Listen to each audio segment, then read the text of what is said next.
Hello. Yan, so what's up guys? This be Boss B TV, na nag-tutorial about sa outline.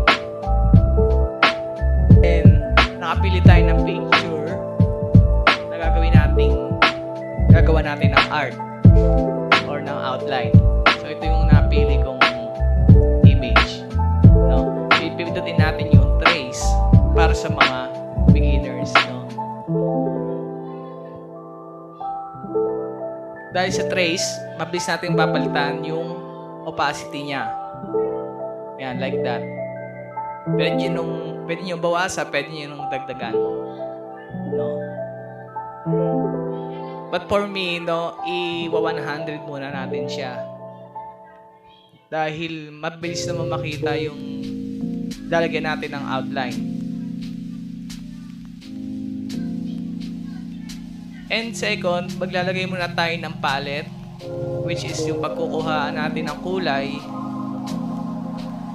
para doon sa ating gagawing artwork. Ito yung napili kong palette.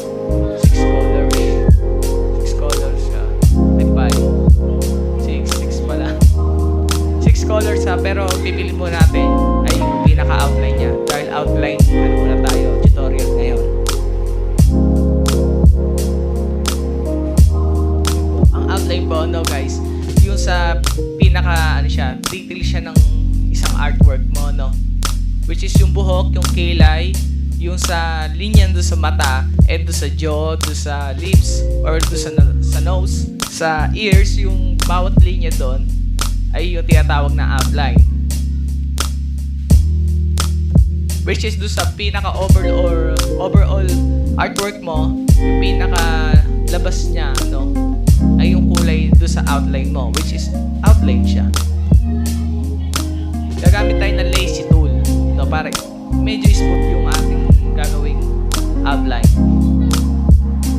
Nagkamali.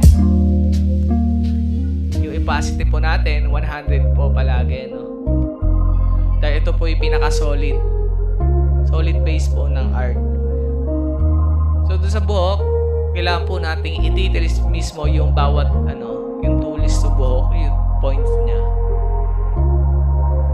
para magkabuhay yung ating artwork, Basic lang naman siya, guys. Kung hindi lasso pen yung ginagamit nyo, comment down below kung ano yun, which is kung pen or ballpoint pen lang.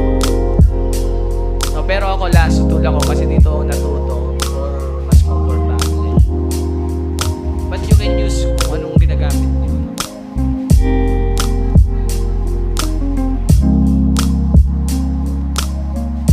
So mabilis lang, pag sa buhok, which is ayun yung pinaka madali for me, yung pinaka favorite ko. Pagkarating sa gitna, okay lang lagyan nyo ng lagyan. Pero sa sa labas, ayan, kagaya niyan, lagyan niyo ng detail, which is yung mga tulis-tulis or mga point, para may ipakita kayong detail doon sa art nyo. Like that. Medyo artihan yung pagkaan.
almost 10 minutes ko lang siya natapos. So, sana magaya nyo rin. And sa about sa shading, next video po tayo. No, don't forget to like, subscribe, and comment down below kung ano pa ang mga suggestion nyo. And abangan nyo yung next video natin do sa shading, and do sa pangatlo nito ay sa background. Salamat sa pag-view ng napakasimpleng video tutorial. Video tutorial, no?